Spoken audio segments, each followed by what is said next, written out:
Halo semua. Pada video-video sebelumnya, saya sudah menjelaskan bahwa arti kata surga yang ada di Alkitab adalah langit yang kamu lihat di atas ketika kamu masih hidup. Kata surga yang ada di Alkitab, bahasa Ibraninya adalah Shamayim, bahasa Yunaninya adalah Oranos, bahasa Mandarinnya adalah Tien, yang semuanya artinya langit juga. Lawan kata surga yang ada di Alkitab, bukan neraka, tetapi bumi. Kalau teman-teman yang Kristen masih nggak yakin, silakan ingat-ingat lagi doa Bapa kami yang diterjemahkan oleh Lai. Terjadilah kehendakmu di neraka seperti di sorga. Bener gak? Oh, nggak bener ya? Yang bener gimana? Terjadilah kehendakmu di bumi seperti di sorga. Nah, jadi bagaimana dengan neraka? Yuk, sekarang kita bahas neraka yang ada di Alkitab. Oke, kita mulai aja ya.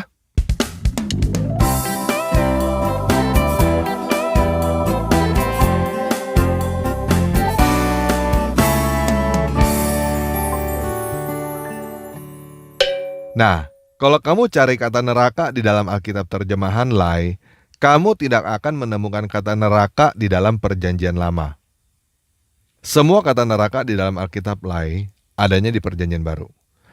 Kamu bisa temukan kata neraka di dalam Matius 5 ayat 22, Matius 5 ayat 29 sampai 30, Matius 10 ayat 28, Matius 18 ayat 9, Matius 23 ayat 15, Matius 23 ayat 33, Markus 9 ayat 43, Markus 9 ayat 45, Markus 9 ayat 47, Lukas 12 ayat 5, Yakobus 3 ayat 6, dan 2 Petrus 2 ayat 4. Teman-teman silakan baca sendiri ya. Pada ayat-ayat itu, teman-teman bisa perhatikan bahwa yang dilempar ke dalam neraka adalah tubuh, bukan cuma roh. Semua kata neraka itu, bahasa aslinya adalah Gehenna, kecuali 2 Petrus 2 ayat 4 berasal dari kata Tartaro. Kata Gehenna berasal dari sebuah tempat yang bernama Lembah Hinnom di Yerusalem, yang masih ada sampai sekarang. Nah, Lembah Hinnom ini disebut di dalam Perjanjian Lama. Yuk kita baca Yeremia 7 ayat 31. Mereka telah mendirikan bukit pengorbanan yang bernama Tofet di Lembah Ben Hinnom untuk membakar anak-anaknya lelaki dan perempuan. Suatu hal yang tidak pernah kuperintahkan dan yang tidak pernah timbul dalam hatiku. Yeremia 19 ayat 2-6. Kemudian berangkatlah ke lembah Ben Hinnom yang di depan pintu gerbang Beling. Serukanlah di sana perkataan-perkataan yang akan kusampaikan kepadamu. Katakanlah, dengarkanlah firman Yahweh, hai raja-raja Yehuda dan penduduk Yerusalem. Beginilah firman Yahweh semesta alam, dewanya Israel. Sesungguhnya aku akan mendatangkan malapetaka kepada tempat ini, sehingga telinga orang yang mendengarnya mendenging.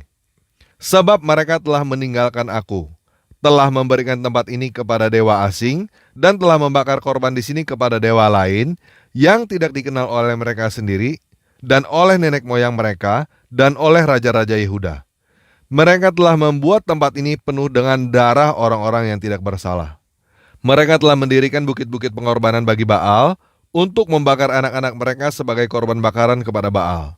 Suatu hal yang tidak pernah kuperintahkan atau kukatakan dan yang tidak pernah timbul dalam hatiku.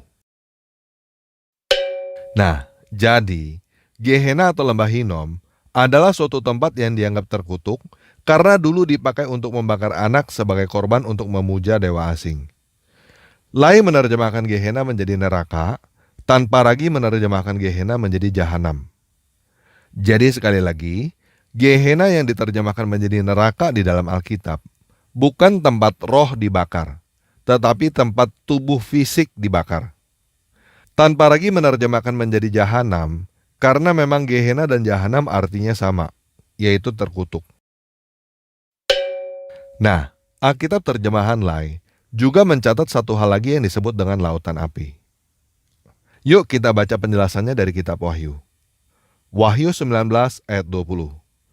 Maka tertangkaplah binatang itu bersama-sama dengan dia, nabi palsu, yang telah mengadakan tanda-tanda di depan matanya, dan dengan demikian ia menyesatkan mereka yang telah menerima tanda dari binatang itu, dan yang telah menyembah patungnya. Keduanya dilemparkan hidup-hidup ke dalam lautan api yang menyala-nyala oleh belerang. Wahyu 20 ayat 10. Dan iblis yang menyesatkan mereka dilemparkan ke dalam lautan api dan belerang, yaitu tempat binatang dan nabi palsu itu. Dan mereka disiksa siang malam sampai selama-lamanya. Wahyu 20 ayat 14-15. Lalu maut dan kerajaan maut itu dilemparkanlah ke dalam lautan api. Itulah kematian yang kedua, lautan api. Dan setiap orang yang tidak ditemukan namanya tertulis di dalam kitab kehidupan itu, ia dilemparkan ke dalam lautan api itu. Wahyu 21 ayat 8. Tetapi orang-orang penakut, orang-orang yang tidak percaya, orang-orang keji, orang-orang pembunuh, orang-orang sundal, tukang-tukang sihir, penyembah-penyembah berhala, dan semua pendusta, mereka akan mendapat bagian mereka di dalam lautan yang menyala-nyala oleh api dan belerang. Inilah kematian yang kedua. Nah, jadi begini guys. Kata surga dan neraka yang ada di dalam Alkitab, definisinya berbeda dengan definisi agama tetangga dan definisi kamus. Jadi sekarang kita buang dulu definisi bahwa neraka adalah suatu tempat di mana roh disiksa. Oke? Nah, sekarang kita belajar sains sedikit ya. Di dalam sains, yang disebut dengan pembakaran adalah suatu proses kimia yang disebut oksidasi. Supaya teman-teman tidak bingung, saya langsung kasih contoh aja ya. Kalau teman-teman lihat pensil, di tengah-tengahnya ada yang hitam kan? Nah, itu namanya adalah grafit. Grafit terbuat dari atom yang disebut dengan karbon. Kalau karbon dibakar, artinya karbon ditambah dengan oksigen menjadi karbon dioksida. Jika proses pembakaran sudah selesai, maka seluruh grafit itu hilang menjadi gas. Ini yang disebut dengan oksidasi. Nah, proses oksidasi tidak selalu harus dengan oksigen. Masih banyak unsur kimia lain yang bisa menjadi agen penyebab oksidasi. Proses oksidasi lain yang teman-teman pasti tahu adalah proses karatan. Besi yang mengkilap menjadi coklat karena proses oksidasi. Jadi proses pembakaran itu tidak selalu harus dengan api. Pembakaran juga bisa dilakukan dengan air. Nah, eksperimen ini berbahaya ya guys. Saya bukan merekomendasi. Tetapi kalau teman-teman penasaran, mau coba bagaimana rasanya dibakar dengan air, coba teteskan sedikit aja cairan yang disebut dengan hidrogen peroksida, H2O2. Teman-teman akan tahu bagaimana rasanya terbakar tanpa ada api. Nah, hal lain yang ingin saya bagikan kepada teman-teman adalah tentang tubuh, jiwa, dan roh. Manusia yang disebut hidup adalah manusia yang tubuh, jiwa, dan rohnya berfungsi dengan baik. Pertanyaannya, di mana letaknya jiwa dan roh? Di dalam tubuh ya. Nah, ketika kita mati, jiwa dan roh kita ada di mana? Ada yang bilang surga, ada yang bilang neraka, ada yang bilang reinkarnasi, ada yang bilang purgatori, ada yang bilang tempat perhentian, dan lain sebagainya. Tetapi saya mau keluar dengan jawaban saya sendiri. Saya pernah bahas pada video sebelumnya yang berjudul menjelaskan Trinitas dengan teknologi, bahwa cara kerja tubuh kita ada kemiripan dengan komputer atau handphone. Handphone kita mempunyai hardware. Di dalamnya ada software, ada data, dan ada listrik. Ketika handphone kita rusak, misalnya hancur kebanting, software, data, dan listriknya kemana? Ya ada di handphone itu, ikut rusak bersama-sama dengan hardware-nya.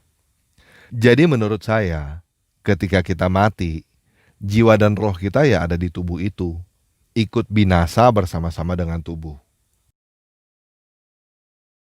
Nah, karena saya belum pernah mati, jadi saya tidak tahu ini secara pasti. Namun saya pernah membayangkan bila saya mati, kira-kira rasanya apa ya? Yang paling parah adalah kalau gelap, namun sadar. Sadar merasakan tubuh mengalami pembusukan. Sadar merasakan tubuh digigit-gigit oleh cacing. Sampai kapan sadar merasakan itu? Nggak tahu. Mungkin sampai menjadi fosil pun masih sadar. Masih merasakan tulang pelan-pelan menjadi batu selama ribuan tahun. Proses menjadi fosil itu adalah proses oksidasi juga. Proses pembakaran tanpa api yang pelan-pelan. Dan kita nggak bisa lakukan apa-apa.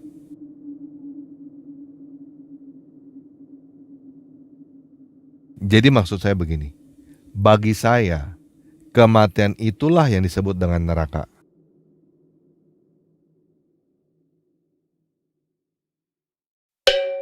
Nah, dari mana pengertian bahwa surga adalah tempat yang menyenangkan untuk roh? Dari mana pengertian reinkarnasi? Menurut saya, dari anak kecil yang kehilangan orang tuanya. Misalnya ada seorang anak yang ibunya baru meninggal. Dia bertanya kepada bapaknya, "Pa, ibu di mana?" Kira-kira jawabannya apa?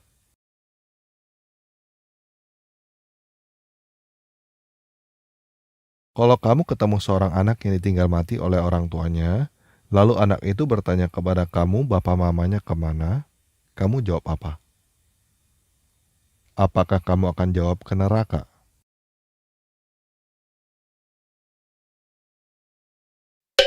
Siapapun kamu, apapun agama kamu, kalau ada orang yang berkata kepada kamu bahwa orang tuamu yang sudah meninggal ada di neraka, kamu marah gak? Jadi menurut saya, pengertian surga adalah tempat yang menyenangkan untuk roh dan reinkarnasi, tidak lebih dari kata-kata penghiburan bagi orang-orang yang ditinggal mati.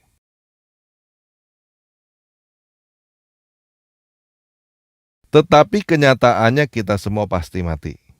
Dan kita tidak tahu apa yang terjadi setelah kita mati. Jangankan itu, kapan kita mati aja kita nggak tahu. Dan seperti yang saya jelaskan tadi, apa yang terjadi pada tubuh kita setelah kita mati sudah cukup untuk disebut neraka. Oke, sekian video kali ini. Semoga Yesus Kristus, Dewa hidup yang mengalahkan kematian, menyelamatkan kamu dari kematian yang kedua.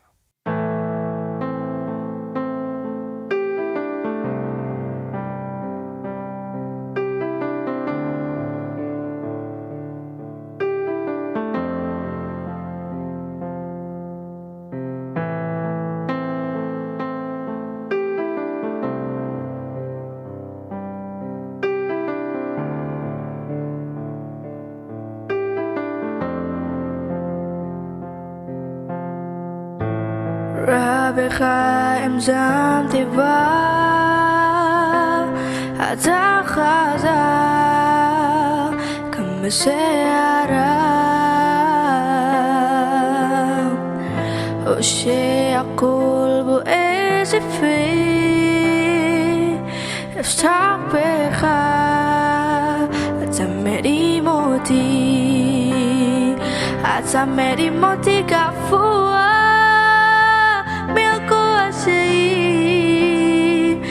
Hanisamu ufazua Bisote Elohim Azameri moti kafua Lumaseni masaya Hanisakon kwa beateha Asanilas lamantara Hanisakon kwa beateha Asanilas lamantara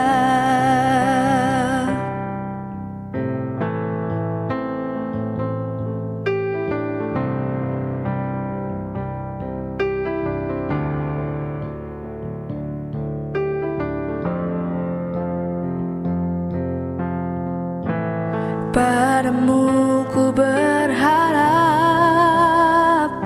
Engkau kuat mengatasi badai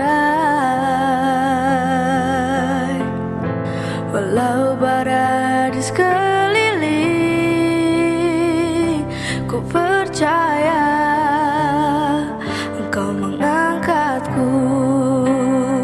Engkau mengangkatku ke atas, atasi masalah. Ku temukan ketenangan dalam tanganmu dewata. Engkau mengangkatku ke atas, tak melihat yang berlalu. Kemenangan di tanganmu, ku lari menuju ke sana. Kemenangan di tanganmu, ku lari menuju ke sana. Kemenangan di tanganmu, ku lari menuju ke sana.